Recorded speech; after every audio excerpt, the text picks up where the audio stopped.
بسم اللہ الرحمن الرحیم۔ عثمان غازی، ایک ایسا نام جس نے تاریخ کا دھارا ہی بدل دیا۔ سلطنت عثمانیہ کے عظیم بانی، لیکن ان کی زندگی کا آخری باب، خاص طور پر ان کی وفات، اکثر ایک سوالیہ نشان بن کر رہ جاتی ہے۔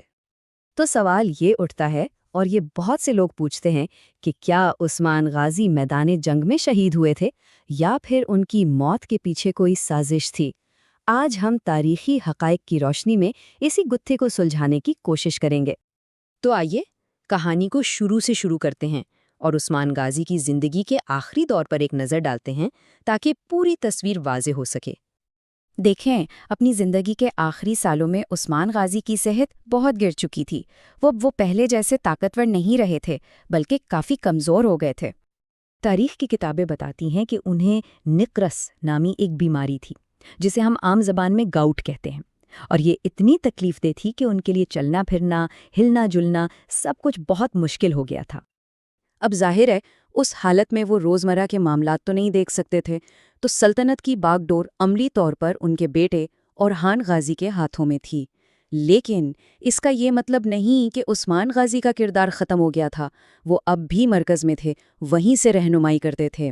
یوں سمجھیں کہ اقتدار کی منتقلی کا عمل ان کی زندگی میں ہی شروع ہو چکا تھا۔ اور یہیں سے کہانی ایک بہت ہی دلچسپ موڑ لیتی ہے۔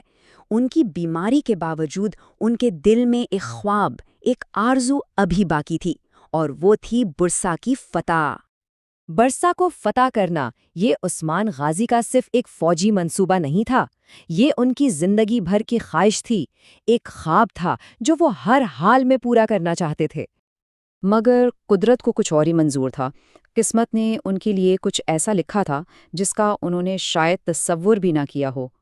ذرا اس منظر کو تصور کریں۔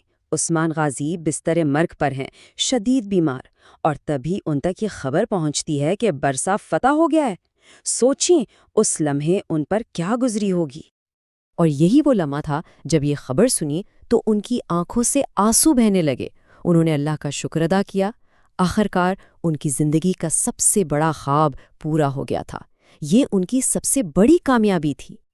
تو اب واپس آتے ہیں اپنے بنیادی سوال پر، افسانہ کیا ہے اور حقیقت کیا ہے؟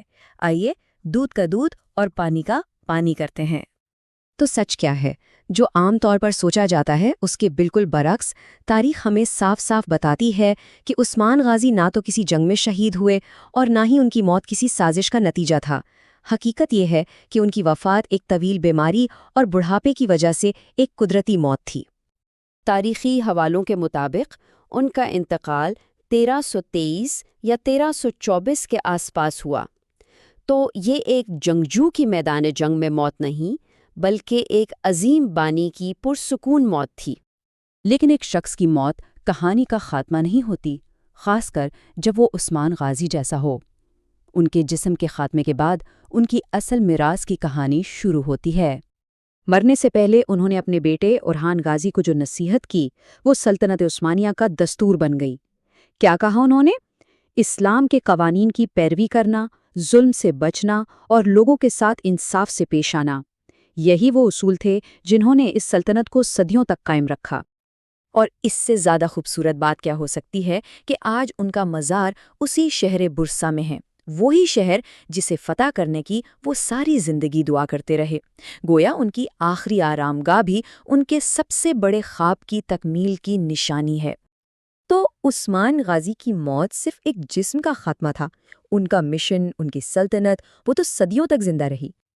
یہ بات ہمیں ایک بہت گہرے سوال پر سوچنے پر مجبور کرتی ہے کہ ایک جسم تو ختم ہو جاتا ہے لیکن سلطنت صدیوں تک قائم رہتی ہے، تو پھر ایک لیڈر کی اصل میراث کیا ہوتی ہے؟